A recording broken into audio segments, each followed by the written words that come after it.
Yes. Number four thing I have learned is this: have a family altar.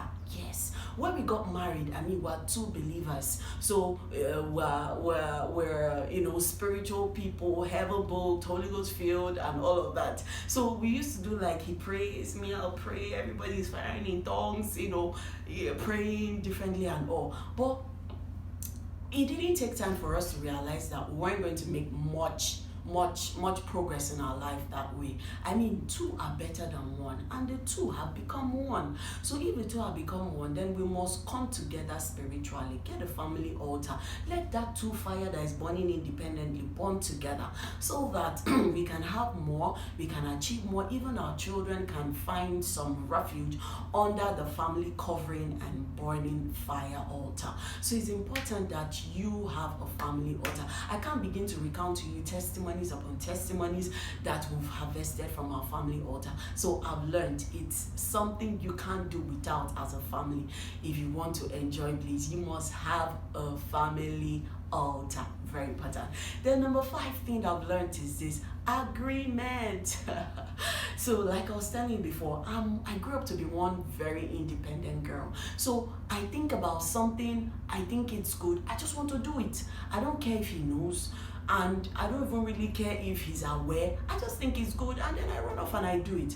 So those early days of our marriage, and then I'll just see something, I want to do it, it's beautiful, and then I'll do it, and then when he's coming back, I'll be like, close your eyes, surprise. And he doesn't really act that surprised or happy about it. You know why? Not because what you did is not good, but just because you didn't get him involved. I mean, you people didn't agree to do it, so it's a problem for him. So I didn't quite understand it then, and it was always forming frictions between us. Those were the times we used to have our disagreement. Like, I'll just run off and do something without telling him, and I will now remember to tell him only when I've done it.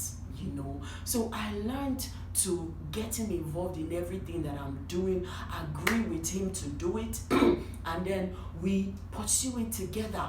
We have lots more when we do it together than when I do it by myself. So I've learned to agree with my husband. When we were getting married on that fateful day, 26th of December, I held hands with him, and then in my heart I prayed. I said, Lord, I agree with this man for all that you want this union to be for the rest of our lives. So I tried to remind myself of that prayer that I made, that prayer of agreement.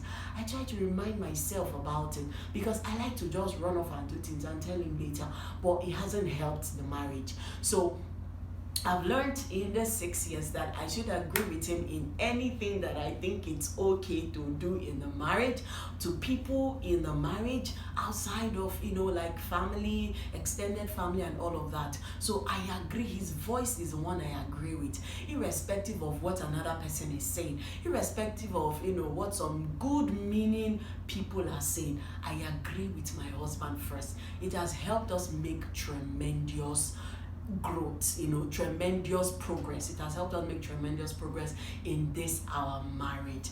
So number 16 I've learned is this: I've learned to respect my husband. I don't care who your man of God is.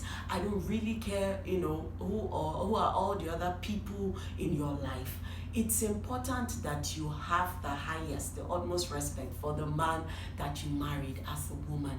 Yes, it's very important. I'm not saying don't have respect for your man of God. I'm not saying don't have respect for your earthly fathers. I'm not saying don't have respect for the men figures in your life. But I'm saying if you have agreed to marry a man, then you must accord him the highest respect.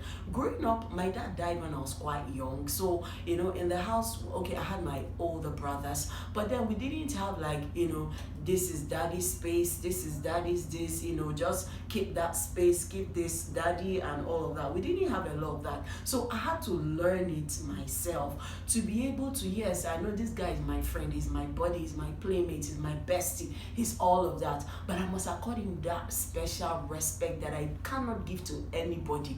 See, respect is like a high super love language for men. So I learned it too. I didn't come with it like, yes, I made up my mind to respect my husband before I got my, but I really didn't have the indices of what the respect should be like. So those are the things that I learned. So it's so important that you take note of these 6 things. It's going to help you have a blissful home. So my name is Ezine Ahaneko, and I am still rooting for you to live your best life under God. Thank you.